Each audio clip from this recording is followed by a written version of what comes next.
Lucu nggak sih ini? Ah, lucu banget kucingnya. Enggak lah. Lucu ya? loh. Lucu nggak sih guys? Lucu. Makasih. Ini apa ya? Apaan tuh? Ini yang korupsi itu bukan sih? Iya gak sih, itu kasus korupsi yang viral itu gak sih? Ya kenapa ya Rek? Kok orang-orang tuh pada kayak apa ya? Pemerintah tuh banyak korupsi gitu loh. Siapa sih yang ngurusin? Aku lupa deh. Kalau nggak salah yang ngurusin korupsi itu KPK nggak sih? Hah? KPK apaan, Rek? KPK Nggak itu tahu. lembaga independen yang tugasnya itu memberantas korupsi, terus ngawasin lembaga-lembaga lain. Oh, lembaga independen apaan lagi? Aku nggak tahu. Lembaga independen itu lembaga yang sejajar sama lembaga-lembaga lain. Heeh. Mereka itu kayak apa ya? Ngawasin lembaga yang lain. Terus contohnya itu pengawas keuangan. Habis itu mereka juga punya wewenang buat ngecek keuangan dari lembaga lain. Oh gitu. Hah? Kalian lagi bahas apaan, Rek? Kita tuh lagi bahas tentang lembaga. Lembaga apaan? Ya lembaga negara kayak legislatif, terus eksekutif sama yudikatif. Terus ada nambah lagi nih independen. Lembaga apaan tuh? Lah, masa nggak tahu sih, Tak? Ini Oh, ya. materi pelajaran kita tahu. Heeh. Kelihatan kan kamu nggak berani nyimak Pak Muklis waktu pelajaran. Ya deh, maaf. Makanya beritahu dong. Kalian mah temen apa temen sih? Udah deh. Nih, aku jelasin lembaga legislatif ya. Boleh? Kalau yang aku cari itu lembaga legislatif itu lembaga yang buat undang-undang. Contohnya tuh kayak DPR, DPD sama MPR. Mm-mm. Perlu aku jelasin satu-satu apa enggak? Boleh. Boleh. Nah, jadi yang pertama itu ada DPR. Kalian tahu nggak DPR itu panjangannya apa? Tahu. Emang apa?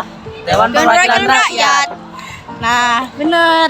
Jadi DPR itu lembaga yang wakilin Indonesia buat kepentingan rakyat. Nah, tugas utama dari DPR itu buat undang-undang. Jadi yang anggota DPR itu punya hak buat ngajuin, ngubah, sama ngesain undang-undang. Oh, emang gitu doang ya tugasnya DPR cuma ngebuat terus ngesahin sama ngubah undang-undang. Enggak dong, tugas DPR itu ada yang lain. Contohnya kayak ngawasin pemerintahan, terus mastiin penggunaan anggaran yang benar, terus jadi suara buat aspirasi masyarakat. Oh, ya. Heeh. Nah, sekarang kalian tahu nggak tugas dari DPR itu apa? Enggak sih. Tahu. Udah aku kasih tahu ya. Nah, kalian tahu nggak sih ada berita yang sempat viral itu tuh di TikTok? Apaan? Lah, masa nggak tahu sih? Iya, nggak tahu lah. Tahu tuh. Nih, cari ya. Jadi aku tuh tahu dari channel Kompas. Heeh. Nah, aku jelasin. Jadi DPR itu ngesahin masa jabatan kepala desa yang awalnya dari 6 tahun jadi 9 tahun. Nah, Kayaknya aku tahu deh. jadi itu salah satu fungsi dari DPR, ngubah dan desain undang-undang. Paham. Terus buat DPD sama MPR gimana? Nah, DPD itu panjangannya Dewan Perwakilan Daerah. Salah satu organisasi yang mewakili kepentingan daerah atau bahkan tingkat provinsi loh. Oh, iya, aku tahu. Nah, salah satu fungsi dari DPD itu buat ngewakilin suara dan kepentingan berbagai daerah di Indonesia. Oke, kayaknya aku sekarang paham deh. Nah, salah satunya tuh ngasih undang-undang tentang daerah, terus ngelakuin pengawasan, pemerintah pusat yang ngaruhin daerah-daerah gitu. Udah paham belum? Paham. Insya Allah paham. Nah, jelasin nih lagi ya, yang terakhir itu ada MPR. MPR itu Majelis Permusyawaratan Rakyat, yaitu salah satu lembaga legislatif tertinggi loh di Indonesia. Oh iya kan? Iya kah? Tahu. Iya. Nah, itu tuh terdiri dari 2 kamar. Yang pertama itu DPR, terus yang kedua itu DPD. MPR ini punya peran khusus dalam mengubah atau netapin undang-undang amandemen UUD 1945. Oh iya kah? Nah, MPR ini juga punya beberapa fungsi. Pertama itu mengubah atau netapin amandemen terhadap undang-undang. Yang kedua itu punya wewenang buat milih wakil dan presiden. Nah, MPR itu juga bisa berhentiin presiden loh karena dia ngelanggar hukum. Sumpah? Iya. Aku baru tahu kalau MPR bisa berhentiin jabatan presiden. Aku juga. Nah, jadi gitu. Terus ada lembaga eksekutif, tapi aku nggak tahu loh. Aku tahu. Kalian mau tahu nggak? Aku kemarin itu kayak nge-search gitu loh tentang lembaga eksekutif. Kalian mau dengar? Boleh. Nah, Jadi gimana? makasih udah mau denger ya. Jadi kayak lembaga eksekutif itu lembaga yang dikasih kekuasaan buat ngelaksani undang-undang. Kalau legislatif itu kan yang buat undang-undang ya. Nah, eksekutif ini itu tuh yang ngejalanin undang-undang yang dibuat gitu loh. contoh dari eksekutif itu kayak presiden, terus bupati, gubernur, sama wali kota itu mereka semua eksekutif dan mereka tugasnya menjalankan undang-undang gitu loh. Paham nggak sih, Rek? Paham. Contohnya kalian pernah dengar jalanan Lampung? Oh, yang bolong-bolong itu ya? kan. Yang jelek itu nggak sih? Yang jelek. Nah, kalian tahu nggak sih yang di TikTok itu yang Pak Jokowi pernah ke sana? Oh, itu Iya, ngapain? Tahu. Itu ngapain ya kalau boleh tahu Pak Jokowi? Saya nggak orang tahu.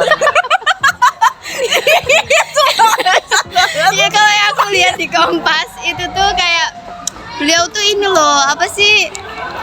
Jadi pemimpin buat apa ya? Jalanin tugas yaitu memperbaiki jalan di sana. Oh, baru tahu. Kalian tahu kan? Keren ya. Jadi beliau ke sana bukan cuma ya Sekitar kunjungi gitu kan. Oh, berarti juga memperbaiki jalan itu ya? tapi bukan beliau sih. Beliau tuh kayak pemimpinnya gitu loh, guys. Oh iya. Paham nggak sih? Oh, ya paham. Nah, situ selanjutnya aku rada males jelasin ya, Rek. Maaf ya. Ya Lana, Sorry masa banget. gitu doang males. Ya maaf loh, soalnya kan aku tuh sukanya tuh cuma tertariknya sama lembaga eksekutif Udah doang. deh, nggak apa-apa. Ya maaf ya. Udah. BTW aku paham loh tentang lembaga yudikatif. Kalian mau tahu tak? Aku lumayan mau tahu sih. Saya juga mau tahu. Oh iya dah.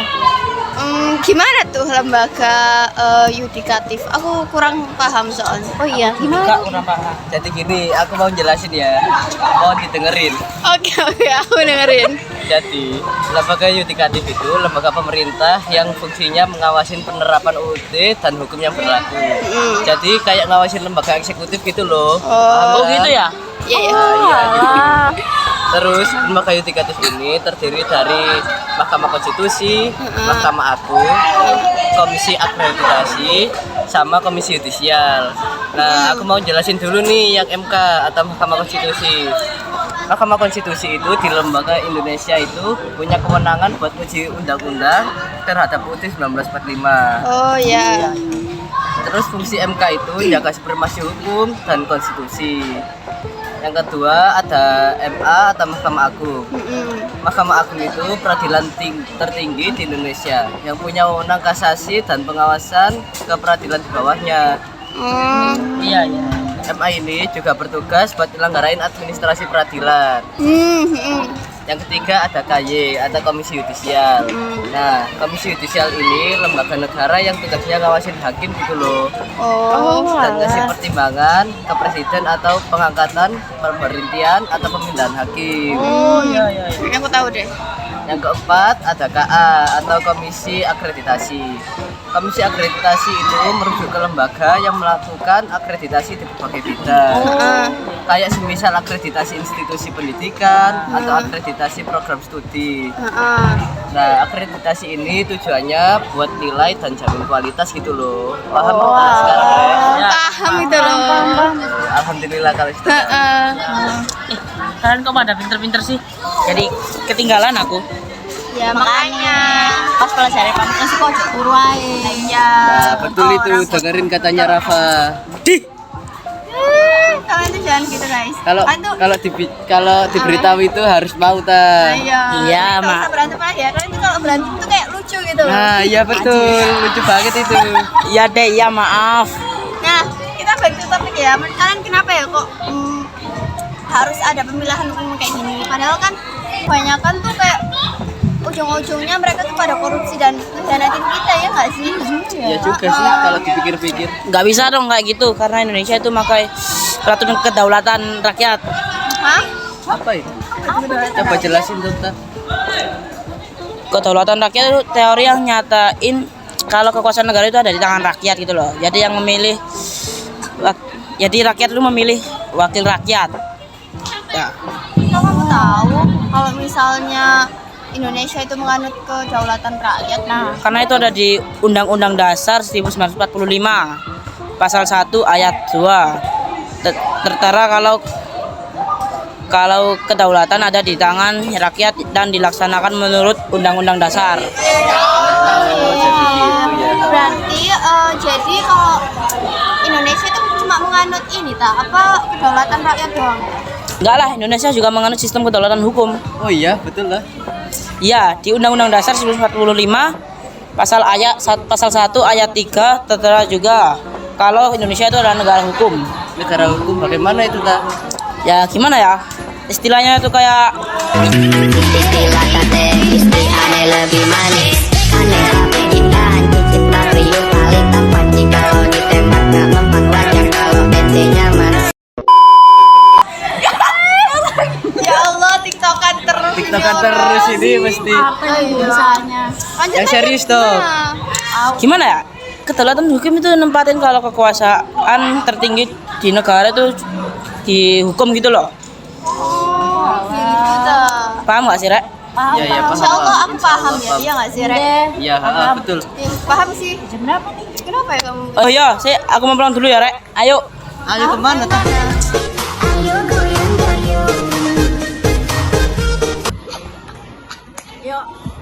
Coba lihat. Sekian penjelasan dari kami. Mohon maaf apabila ada kesalahan. Wassalamualaikum warahmatullahi wabarakatuh. See you.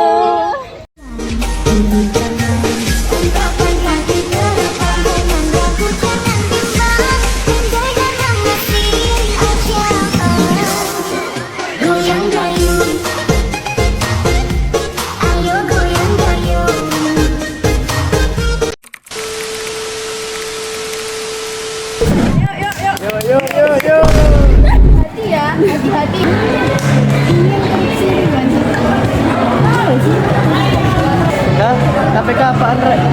KPK itu lembaga independen.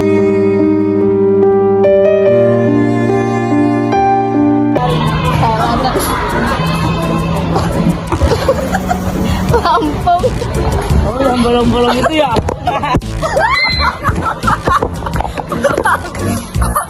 Eh,